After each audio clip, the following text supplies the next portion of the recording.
So let's continue working, and in this video we're gonna make the query to the database. So one thing I really like to do is to create a variable called SQL, for example, and here I'm going to add my SQL sentence. For example, select asterisk from products. Something like that will be right here, equals to this SQL variable. So you can see, for example, in the main page, we have 4 different products. Well, I don't have the file open, so let's open the index.php, index.psd. And you can see, for example, in the main page, we have 4 different products, and we have an image. This is the small image. We have the title, we have the short description, and we have the price. So let's add something like select, and make sure that you use this backtip.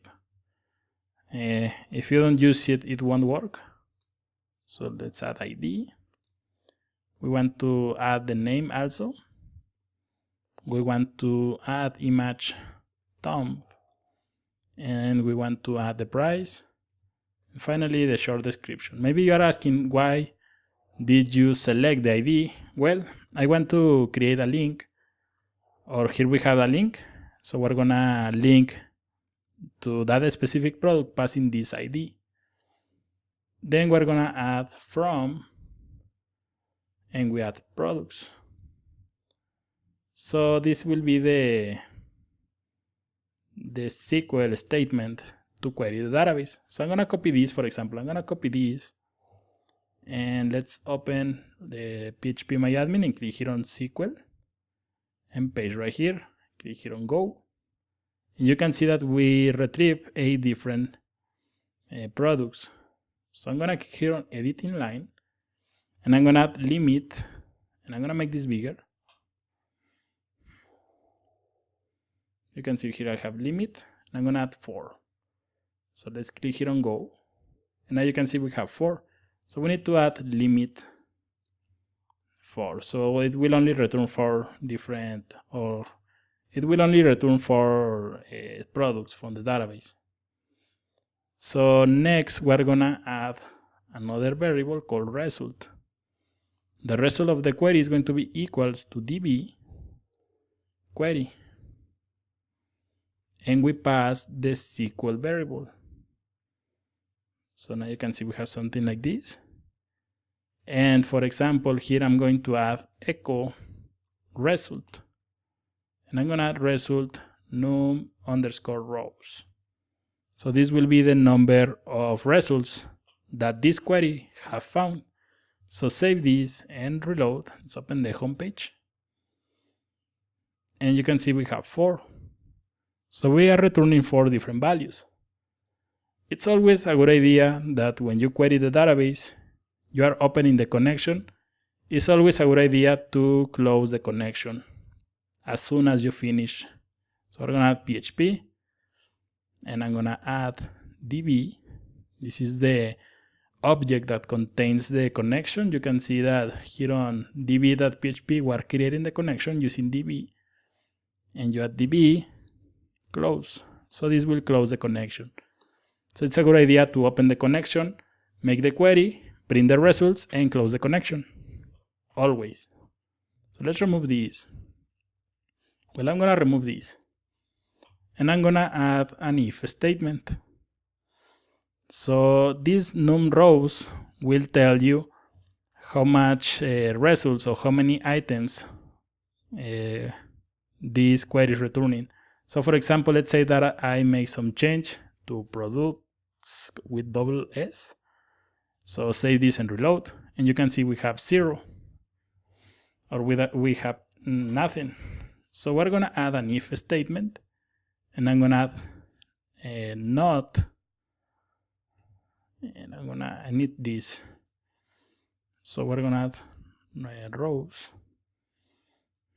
and I'm gonna add if not rows. If we didn't find anything, I'm gonna add echo no results found. But in case that we find something, here is where I'm gonna add this code that we have here. So let's add something like a while. So in the else, that means that we have some results. So we are gonna add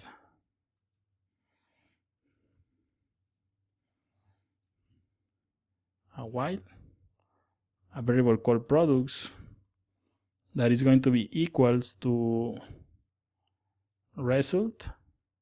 And we're gonna be using a function called fetch ASOC. So this will fetch the results and something like this. So for example, I'm gonna add echo pre, and I'm gonna add var dump products. So save this and reload. And now you can see that we have 4 items. And we have the ID, we have the name, we have the image DOM, the price, and the short description. Using this fetch ASOC, you can see that we have these keys. So we're gonna remove these. And I'm gonna close PHP right here, and I'm gonna open PHP again right here. So this way I can paste my Bootstrap code. And I'm gonna replace the static HTML with these values, these keys that I have received. So first, for example, this image, I'm gonna add PHP, echo, products, and here I'm gonna print the thumb image, so you can copy this. And inside square brackets and single quotes, you can paste the key. And make sure that you add echo. So let's copy this